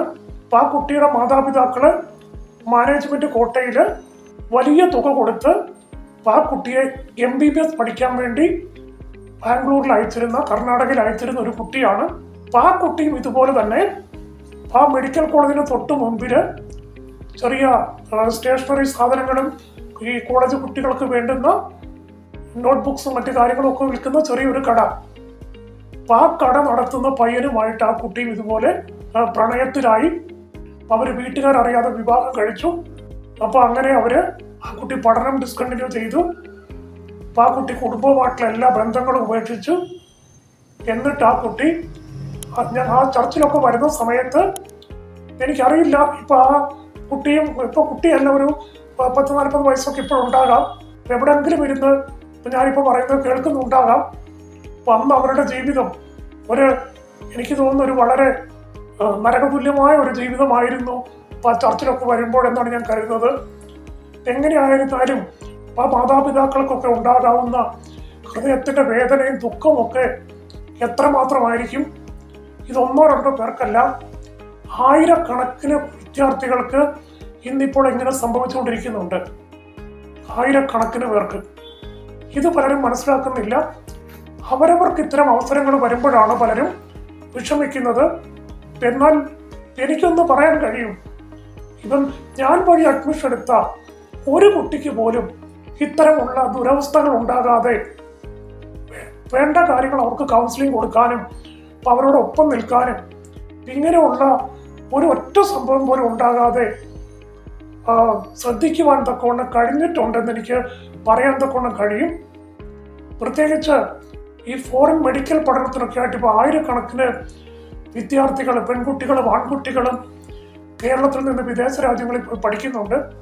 എൻ്റെ ഒരു അനുഭവം പറയുവാണെങ്കിൽ ഞാൻ 150ഓളം കുട്ടികൾക്ക് വിദേശ രാജ്യങ്ങളിൽ മെഡിസിൻ പഠിക്കുവാനുള്ള അവസരവും ഞാൻ ഒരുക്കി കൊടുത്തു. അപ്പം അതിൽ ഓൾമോസ്റ്റ് 100% സക്സസ് റേറ്റ് ഉണ്ട്. ഒരു കുട്ടി പോലും അവിടെ പോയിട്ട് ഇത്തരത്തിലുള്ള സംഭവങ്ങൾ ഉണ്ടായിട്ടില്ല. ഒരാളും പഠിത്തം നിർത്തി വരേണ്ടി വന്നിട്ടില്ല. ഒരാളും ഇവിടെ വന്നിട്ട് സ്ക്രീനിങ് ടെസ്റ്റ് എഴുതാതെ പെരുവഴിയിലായില്ല. അപ്പം അങ്ങനെ ഒരു 150ഓളം ഡോക്ടർമാരെ സൃഷ്ടിക്കുവാൻ, അതൊരു പക്ഷേ വലിയൊരു നമ്പർ ആയിരിക്കത്തില്ല, ചെറിയൊരു നമ്പർ ആകാം. എന്നാലും ആ ചെറിയ നമ്പറിൽ വിശ്വസ്തത പുലർത്തുവാൻ എനിക്ക് കഴിഞ്ഞിട്ടുണ്ട്.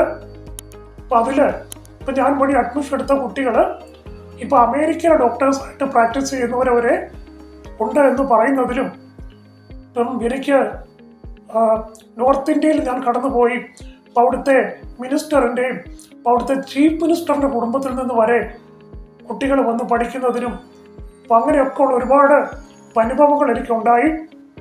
ഈ വിദേശത്ത് പോയി മെഡിക്കൽ പഠിക്കുന്നതിനെ കുറിച്ചുള്ള നല്ല ചില വീഡിയോകൾ ചെയ്യണമെന്ന് ഞാൻ വളരെ ആഗ്രഹിക്കുന്നുണ്ട്. അപ്പോൾ ആ വീഡിയോകൾ തീർച്ചയായിട്ടും കേരളത്തിൽ മെഡിക്കൽ പഠനം ആഗ്രഹിക്കുന്ന ലക്ഷക്കണക്കിന് വിദ്യാർത്ഥികളുണ്ട്. ഇപ്പം എൻട്രൻസ് റിപ്പീറ്റ് ചെയ്തുകൊണ്ടിരിക്കുന്നവരുണ്ട്.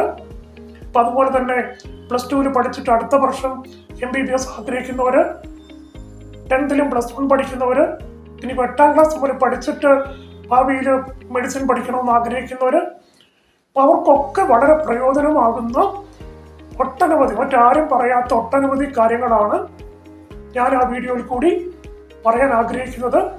തീർച്ചയായിട്ടും എല്ലാ മാതാപിതാക്കളും എല്ലാ കുട്ടികളും ഇത് കഴിയുന്നത്ര പേരിലേക്ക് എൻ്റെ വീഡിയോകൾ നിങ്ങൾ ദയവായിട്ട് നിങ്ങളൊന്ന് ഷെയർ ചെയ്യണം. നിങ്ങളെല്ലാവരും വീഡിയോ ലൈക്ക് ചെയ്യണം. നിങ്ങൾ തീർച്ചയായിട്ടും നല്ല കമൻറ്റുകൾ കൊടുക്കണം. പിന്നെ ഞാൻ ഈ കാര്യങ്ങളൊക്കെ പറയുന്നത് ആരെയും മുറിവേൽപ്പിക്കാനോ ആരെയും ഇൻസൾട്ട് ചെയ്യാനോ അല്ല. തീർച്ചയായിട്ടും അങ്ങനെ ചിന്തിക്കരുത്. മറ്റൊരു പ്രധാന കാര്യം കൂടി ഞാൻ പറയാൻ ആഗ്രഹിക്കുന്നത്, കർണാടകയിലെ ഒട്ടനവധി പ്രശസ്തമായ നഴ്സിംഗ് കോളേജുകളുടെ അവർ നഴ്സിംഗ് കോളേജ് സ്റ്റാർട്ട് ചെയ്ത ഫസ്റ്റ് ഇയറിൽ അവരുടെ മുഴുവൻ സീറ്റുകളും അഡ്മിഷൻ നൽകിയത് ഞാനാണ് എന്നറിയിക്കുന്നതിൽ എനിക്ക് വളരെ സന്തോഷമുണ്ട്. ആ കോളേജുകൾ ഏതൊക്കെയാണെന്നും കുറേ കോളേജുകളുടെയെങ്കിലും പേരിപ്പോൾ എൻ്റെ ഓർമ്മയിൽ നിന്ന് ഞാൻ പറയാം. ഒന്ന്, ആചാര്യ കോളേജ്, ബാംഗ്ലൂരിലെ ഏറ്റവും പ്രശസ്തമായ കോളേജുകളിൽ ഒന്നാണ് ആചാര്യ ഗ്രൂപ്പ് ഓഫ് ഇൻസ്റ്റിറ്റ്യൂഷൻസ്. അവർക്ക് ആ സമയത്ത് 3 PSC നഴ്സിംഗ് കോളേജുകൾ, ഒരു ക്യാമ്പസ് RT നഗറിലും മറ്റ് ക്യാമ്പസുകൾ പീനിയ ഭാഗത്തായിട്ട്, അങ്ങനെ 3 നഴ്സിംഗ് കോളേജുകൾ. ആ 3 കോളേജിൻ്റെയും മുഴുവൻ അഡ്മിഷൻ ഞാനാണ് കൊടുക്കുവാനിടയായത്. ആ സമയത്ത് ഡോക്ടർ വിജയപാൽ റെഡ്ഡിയും പ്രേംനാഥ് റെഡ്ഡിയും അവരും ഒക്കെ ആയിട്ടൊക്കെ നല്ല സൗഹൃദവും ബന്ധങ്ങളും ഒക്കെ ഉണ്ടായിരുന്നു. പിന്നെ അതിനുശേഷം മൈത്രി കോളേജിലെ മുഴുവൻ അഡ്മിഷനും അവരുടെ ഫസ്റ്റ് ബാച്ചിൽ ഞാനാണ് കൊടുത്തിട്ടുള്ളത്. മൈത്രി കോളേജ് ഫസ്റ്റ് ഇയർ മാത്രമല്ല, തുറന്ന 2008 മുതൽ 2015 വരെയുള്ള വർഷങ്ങളിൽ ആ കോളേജിലെ മുഴുവൻ അഡ്മിഷൻ ഞാനാണ് ചെയ്തുകൊണ്ടിരുന്നത്. അതുപോലെ തന്നെ ബാംഗ്ലൂരിലെ യലഹങ്കയിലുള്ള SP കോളേജ്, ഹിന കോളേജ് ബാംഗ്ലൂരിലെ 2 നല്ല കോളേജുകളാണ്. ഇവിടെ എല്ലാം ജനറൽ നഴ്സിംഗ് കോളേജുകളുമുണ്ട്. അപ്പം അവിടുത്തെ എല്ലാം മുഴുവൻ സീറ്റുകളും തുടക്കത്തിൽ ഫസ്റ്റ് ഇയറിലെ മുഴുവൻ സീറ്റും ഞാനാണ് കൊടുത്തിട്ടുള്ളത് അറിയിക്കുന്നതിൽ സന്തോഷമുണ്ട്. തുടർന്ന് കർണാടക കോളേജ്, നൈറ്റിംഗേൽ കോളേജ്, ആദർശ കോളേജ് ഓഫ് നഴ്സിംഗ്, ഡോക്ടർ മൂർത്തി എന്ന് പറയുന്ന ഒരു അറിയപ്പെടുന്ന മെഡിക്കൽ ഡോക്ടറാണ് അതിൻ്റെ ചെയർമാന്. അദ്ദേഹം ആ സമയത്തൊക്കെ എത്രയോ പ്രാവശ്യം എൻ്റെ ഓഫീസിൽ വന്നുകൊണ്ടിരുന്നതാണ്. അദ്ദേഹത്തെ ഒന്ന് കാണണമെങ്കിൽ ആളുകൾ മണിക്കൂറുകൾ ക്യൂ നിന്നിട്ടാണ് കാണുന്നത്. എന്നാൽ എത്രയോ ദിവസങ്ങൾ അദ്ദേഹം എൻ്റെ ഓഫീസിൽ വന്നിട്ടുള്ള ഒരു വ്യക്തിയാണ്. എന്നോട് നല്ല സൗഹൃദത്തിലും സ്നേഹബന്ധത്തിലും ഒക്കെ ഉണ്ടായിരുന്ന ഒരു ചെയർമാനാണ് ഡോക്ടർ മൂർത്തി. അപ്പം അതുപോലെ തന്നെ ബാംഗ്ലൂർ കോളേജ് ഓഫ് നഴ്സിംഗ്, അത് ഡോക്ടർ പൂരണേശൻ, അദ്ദേഹവും ബാംഗ്ലൂരിലെ പറയപ്പെടുന്ന ഗവൺമെൻറ് ഹോസ്പിറ്റലിലെ സർജനായിരുന്നു. ഇവർ 2 പേരും. ഇപ്പം ഡോക്ടർ പൂരണേശൻ്റെ കോളേജിലും ബാംഗ്ലൂർ കോളേജ് ഓഫ് നഴ്സിംഗ് മുഴുവൻ സീറ്റുകളും ഞാനാണ് കൊടുത്തിട്ടുണ്ടായിരുന്നത്. പിന്നെ അതുപോലെ തന്നെ Sushruta college of nursing, Sophia college of nursing, Vidyakarana college of nursing, Gold Finch college of nursing, Manjushree college of nursing, Navaneetham college of nursing. Navaneetham college ഇപ്പം അദ്ദേഹം എൻ്റെ ഒരു അടുത്ത സുഹൃത്താണ്. അദ്ദേഹം ബാംഗ്ലൂർ മേയറൊക്കെ ആയിട്ട് പിൽക്കാലത്ത് ബാംഗ്ലൂരിലെ മേയറും ഇപ്പോഴും അദ്ദേഹം കർണാടകയിലെ കോൺഗ്രസിൻ്റെ പറയപ്പെടുന്ന ഒരു നേതൃസ്ഥാനത്തുള്ള വ്യക്തിയാണ്. ഇപ്പം ഞാനുമായിട്ട് വളരെ അടുത്ത സൗഹൃദം പുലർത്തിയിരുന്ന വ്യക്തിയാണ്. അദ്ദേഹത്തിൻ്റെ കോളേജിലും ഫസ്റ്റ് ഇയർ മുഴുവൻ കുട്ടികളും ഇപ്പോൾ ഫസ്റ്റ് ബാച്ചിൽ ഞാനാണ് കൊടുത്തിട്ടുണ്ടായിരുന്നത്. വീണ്ടും SLV college of nursing, bright college of nursing, Dhanvantari college of nursing, RR college of nursing, MVM Suma college of nursing, ഇങ്ങനെ ഒട്ടനവധി കോളേജുകൾ.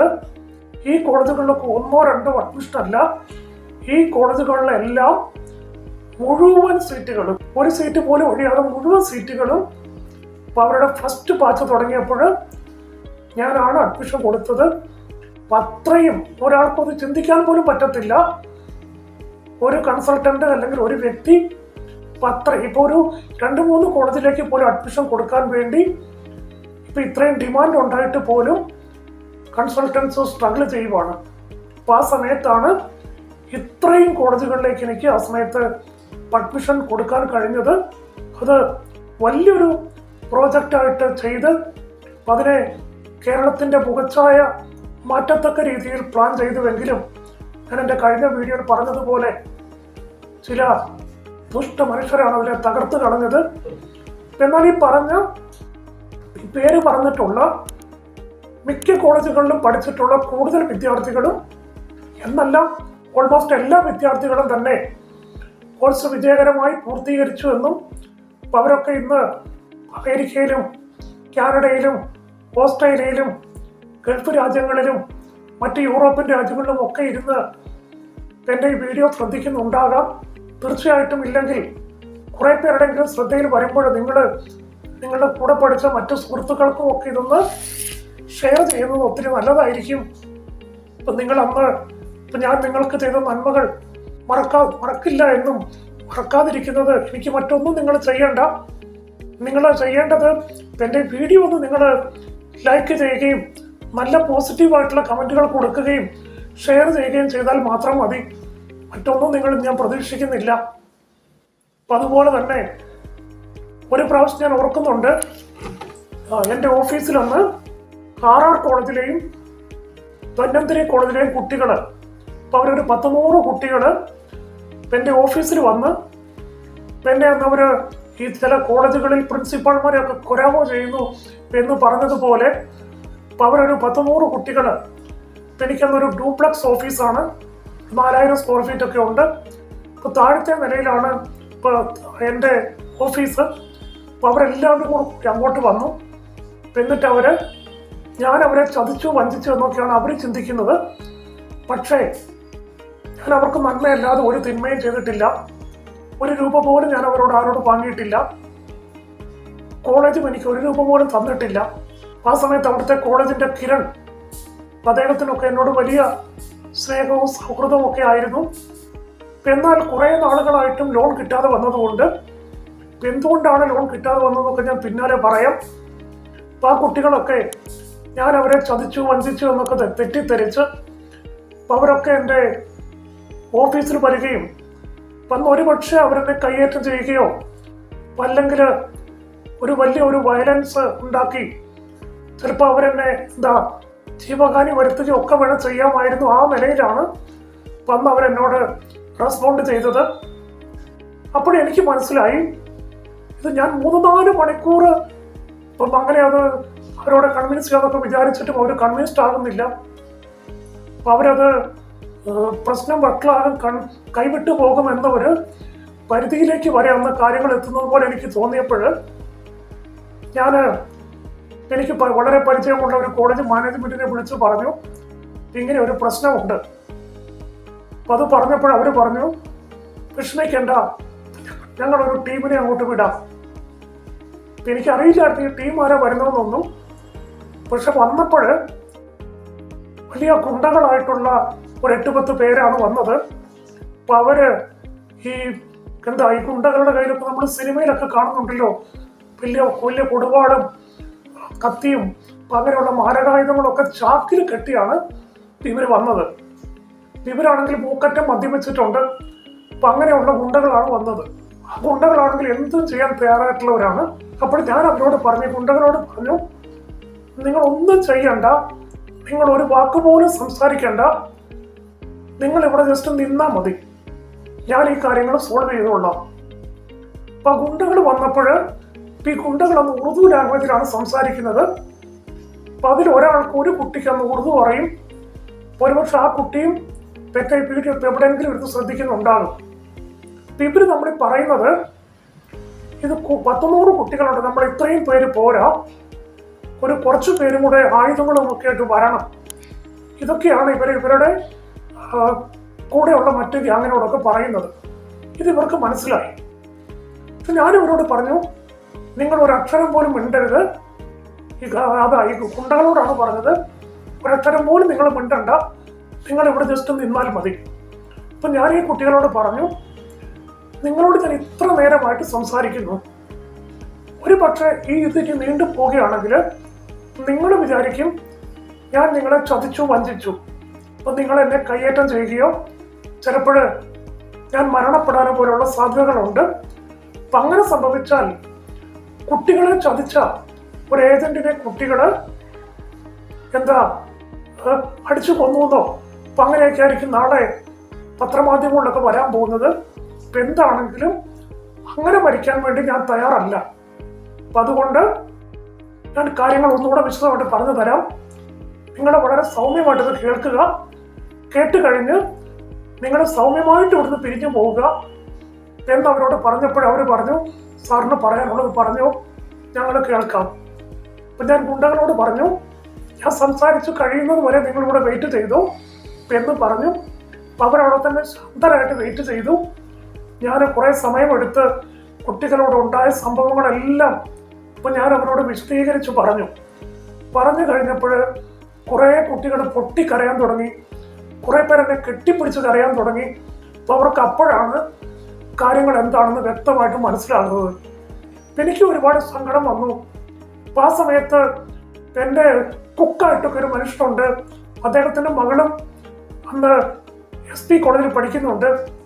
അയാളാണെങ്കിൽ ഭയങ്കര മദ്യപാനായിട്ടുള്ള മനുഷ്യനാണ്. പക്ഷെ മദ്യപാനം ഇല്ലാത്ത സമയത്ത് നല്ല മനുഷ്യനുമാണ്. തൃശ്ശൂരുകാരനായിട്ടുള്ള വ്യക്തിയാണ്. അപ്പം ആ കുട്ടികൾ ഏർപ്പെടെ രാവിലെ ഒരു 10 മണിക്ക് വന്നിട്ട് എനിക്ക് തോന്നുന്നു വൈകിട്ട് ഒരു 5 മണിയൊക്കെ ആകുമ്പോഴാണ് ഈ കാര്യങ്ങൾ സംസാരിച്ച് റിസോൾവ് ആകുന്നത്. അപ്പം അപ്പോഴേ കുട്ടികൾക്ക് ഫുഡ് കഴിക്കാനൊന്നും പൈസ ഇല്ല. എനിക്ക് അവരോട് ഒരുപാട് പ്രയാസം തോന്നി. അപ്പം അവരുടെ അവസ്ഥയിൽ എൻ്റെ അവസ്ഥ ഓർത്തിട്ട് അവർക്കും പ്രയാസം തോന്നി. അപ്പം ഞാനപ്പോൾ ആ കുട്ടികൾക്കെല്ലാം കുറേ പാലും പിന്നെ ബ്രെഡ്, മുട്ട, പഴം എല്ലാം വാങ്ങി കുക്കിനോട് പറഞ്ഞു പെട്ടെന്ന് ഇവർക്ക് ചായ ഉണ്ടാക്കി ഓംലെറ്റ് ഉണ്ടാക്കി അവരുടെ വയറ് നിറയും. അവർക്ക് ഓംലെറ്റും ചായയും ബ്രെഡും പഴവും എല്ലാം കൊടുത്ത് എല്ലാ കുട്ടികളും തന്നെ കെട്ടിപ്പിടിച്ച് കരഞ്ഞ് അത്രമാത്രം സന്തോഷിച്ചാണ് വന്ന് അവിടുന്ന് പോയത്. ഇതുപോലെയുള്ള ഒരു 1-2 അനുഭവങ്ങൾ കൂടെ ഉണ്ടായി. മറ്റൊരു സമയത്ത് അങ്ങനെ വന്നപ്പോഴേക്കും ഈ മെസ്സേജ് ഒന്ന് ബാംഗ്ലൂരിൽ മൊത്തം മറ്റു കോളേജുകളിലേക്കൊക്കെ സ്പ്രെഡായി. മറ്റൊരു സമയത്ത് ഞാൻ എലഗങ്കയിൽ പോയപ്പോഴേക്കും അവിടെയും ഒരു 19 കുട്ടികൾ എൻ്റെ കാറ് വളഞ്ഞു. അപ്പം അവർക്കും ഉദ്ദേശം ഞാൻ അവരെ ട്രീറ്റ് ചെയ്തു. അപ്പം അവർക്ക് എന്നെ ചിലപ്പോൾ അടിച്ചു കൊല്ലണം, അതായിരിക്കും അവരുടെ പ്ലാന്. അപ്പോഴും ഞാൻ തീരുമാനിച്ചു എന്താണെങ്കിലും ഞാൻ ഒരു തെറ്റും ചെയ്തിട്ടില്ല, ഞാൻ നന്മ മാത്രമേ ചെയ്തിട്ടുള്ളൂ. എന്നെ അടിച്ചു കൊല്ലുക എന്തെങ്കിലും ചെയ്തിട്ടുണ്ടെങ്കിൽ നാളെ വരുന്ന വാർത്ത വിദ്യാർത്ഥികളെ പറ്റിച്ച ഏജന്റിനെ വിദ്യാർത്ഥികൾ അടിച്ചു കൊന്നുവന്നാകും. എന്താണെങ്കിലും എന്ത് സംഭവിച്ചാലും അത് ഉണ്ടാകാൻ പാടില്ല. അപ്പം ഞാനൊരു 19 കുട്ടികൾ എൻ്റെ കാറ് വളഞ്ഞിട്ടും ഒരുപക്ഷെ ഞാൻ ചെയ്തത് തെറ്റാകാം. പക്ഷേ ഞാൻ ശക്തമായിട്ട് ഫോൺ അടിച്ചു, ശക്തമായിട്ട് റേസ് ചെയ്ത് കാറ്. എന്നിട്ട് ഞാൻ ധൈര്യമായിട്ട് ഒന്നും നോക്കാതെ കാറ് മുന്നോട്ട് കുറേശ്ശെ മുന്നോട്ട് എടുത്തു. അപ്പോഴേക്കും കുട്ടികളെല്ലാവരും ഈ തേനീച്ചകൾ മാറുന്നത് പോലെ കുട്ടികളെല്ലാവരും മാറി. എന്നിട്ട് കുറച്ച് പേരെന്തോ അവിടെ എന്തോ കല്ലെടുത്തെറിയുകയോ എന്തൊക്കെയോ ചെയ്തു. എന്നാൽ പോലും ആ സമയത്തും അങ്ങനെ ഞാനൊരു ധൈര്യപൂർവ്വമുള്ള ഒരു തീരുമാനം എടുത്തത് കൊണ്ട് ആ സമയത്തും എനിക്ക് സത്യം പറഞ്ഞാൽ മരണത്തിൽ നിന്ന് രക്ഷപ്പെടാൻ കഴിഞ്ഞു. ഇനി മറ്റൊരു സമയത്ത് പറഞ്ഞാൽ SLV കോളേജ് എന്ന് പറയുന്നൊരു കോളേജ്, അപ്പം അവിടെ ഒരു ആന്ധ്രക്കാരനായിട്ടുള്ള ഒരു നല്ല മനുഷ്യന്റെ കോളേജാണത്. ആ കോളേജിനോടനുബന്ധിച്ച് തന്നെ ഒരു ക്ഷേത്രമുണ്ട്, ഹിന്ദു ക്ഷേത്രം.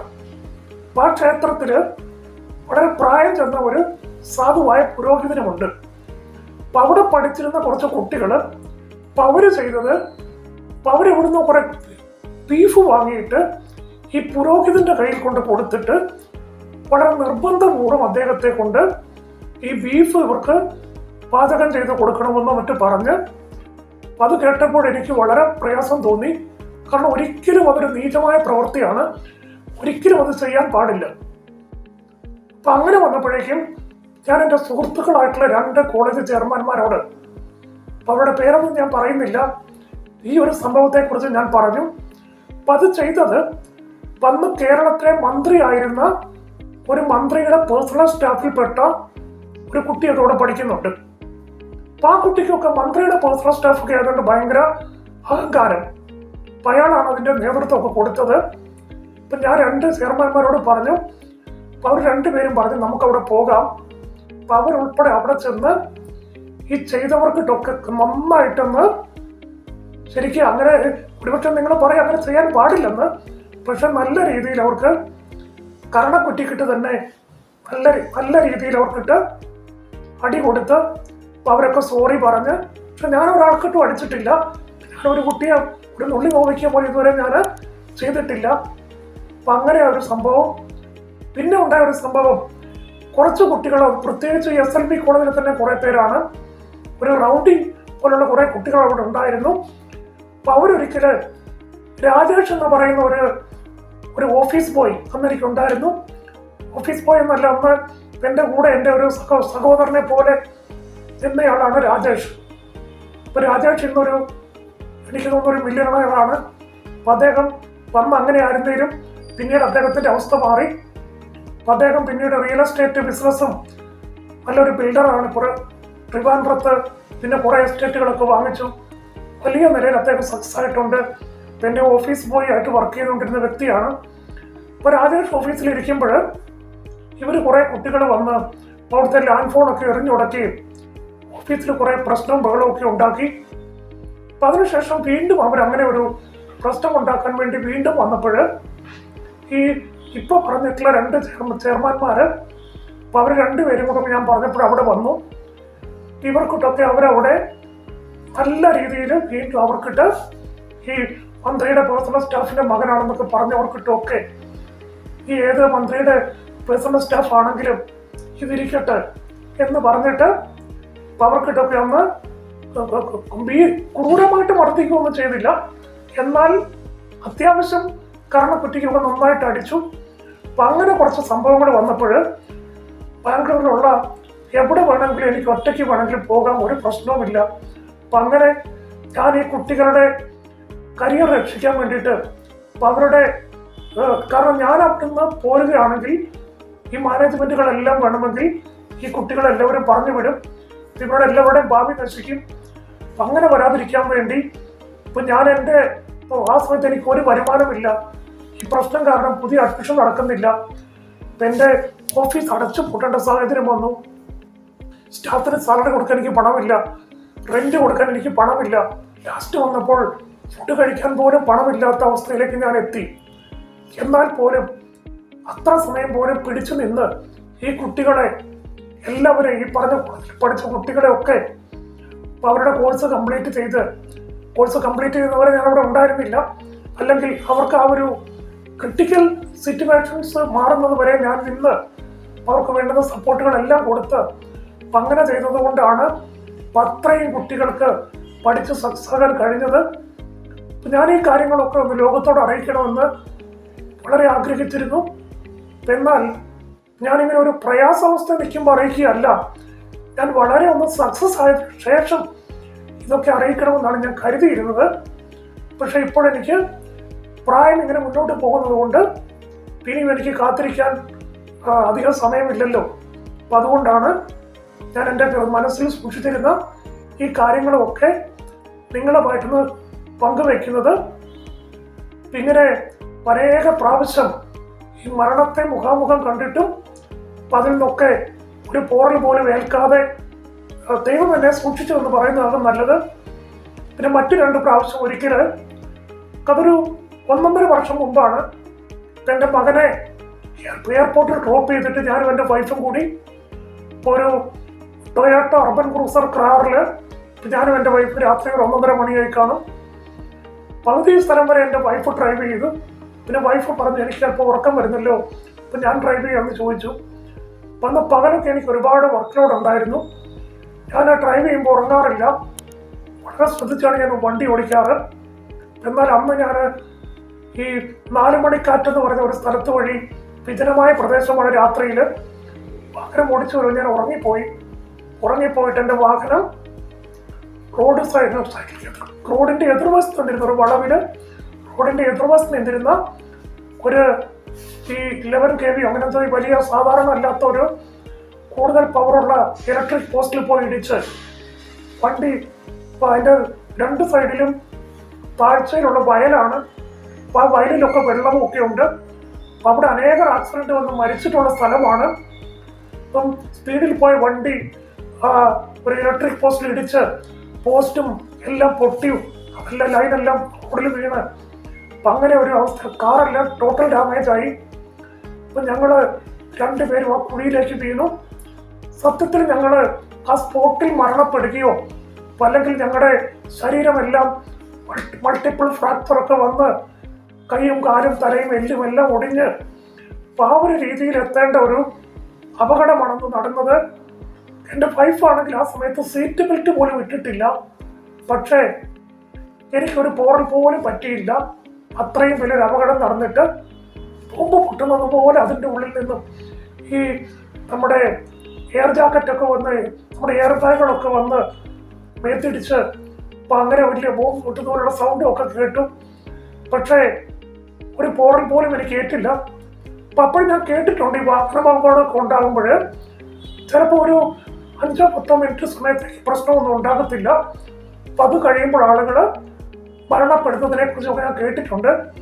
അപ്പോൾ ഞാൻ വിചാരിച്ചു പിന്നെ ഇങ്ങനെ 10 മിനിറ്റ് കഴിയുമ്പോൾ ഞാൻ മരിച്ചു പോകുമോ?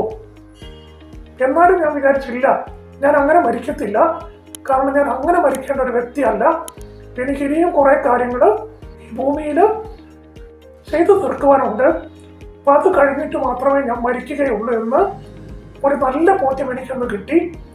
എൻ്റെ വൈഫിനാണെങ്കിലും കാലിൻ്റെ കുതിചരമ്പിന് ഒരു ചെറിയ തൊലി പോകുന്ന പോലെ ഒരു ചെറിയ ഒരു പൊട്ടൽ വന്നു. ബ്ലഡൊന്നും വന്നില്ല. എന്നാൽ അത് വീണ്ടും 1 മാസത്തോളം കുറച്ച് ഹോസ്പിറ്റലിൽ പോയി ഡ്രസ് ചെയ്യുകയും ഒക്കെ ചെയ്യേണ്ടി വന്ന ഒരു പ്രയാസം വന്നു പഠിച്ചാൽ എൻ്റെ വൈഫിനും അപകടത്തിനും ഞങ്ങൾ അത്ഭുതകരമായി രക്ഷപ്പെട്ടു.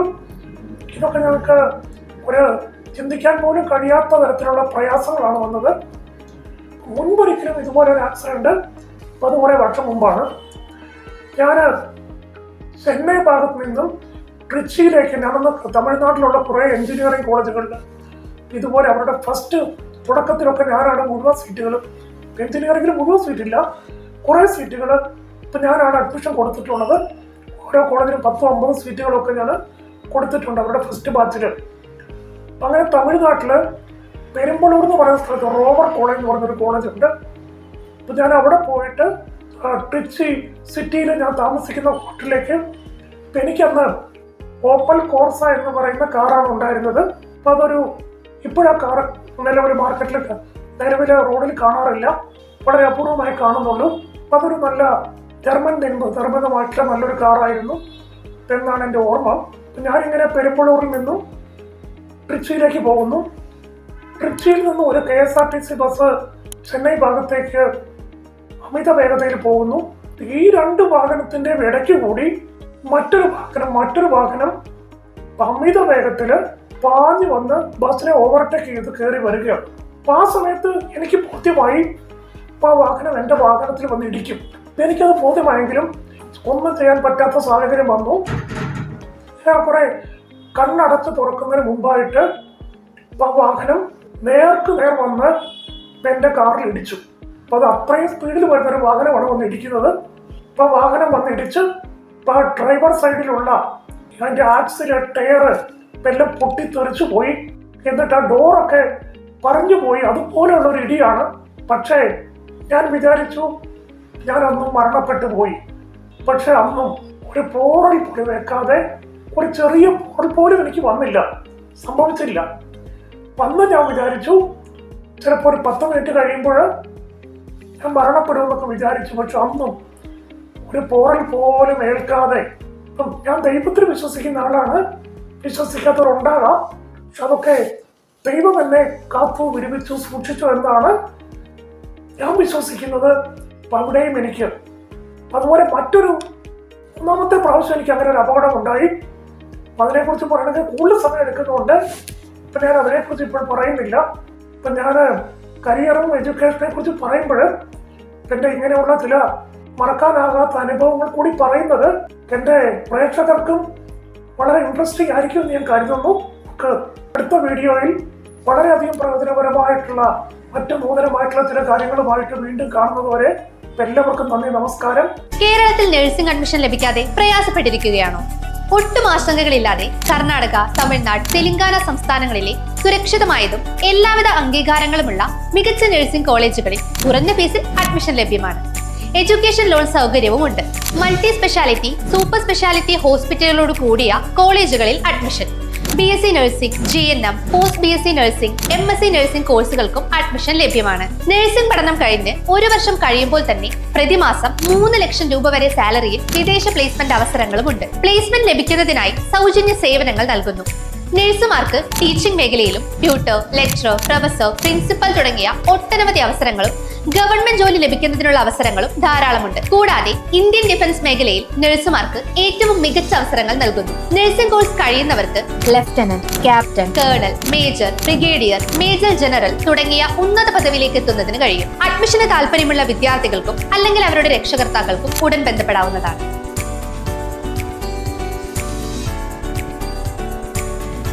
എല്ലാവരും എൻ്റെ വീഡിയോ സബ്സ്ക്രൈബ് ചെയ്യണം. അതുപോലെ ചെയ്തിട്ടില്ലെങ്കിൽ ദയവായിട്ട് നിങ്ങൾ എല്ലാവരും ലൈക്ക് ചെയ്യണം, നല്ല സൂപ്പർ കമൻറ്റുകൾ കൊടുക്കണം. നിങ്ങൾ മാക്സിമം എന്നെ സപ്പോർട്ട് ചെയ്യണം എന്ന് അറിയിച്ചുകൊണ്ട് എൻ്റെ ഈ വീഡിയോ നിർത്തുന്നു. നന്ദി, നമസ്കാരം. അടുത്ത വീഡിയോ നമുക്ക് വീണ്ടും ഒരുമിച്ച് കാണാം.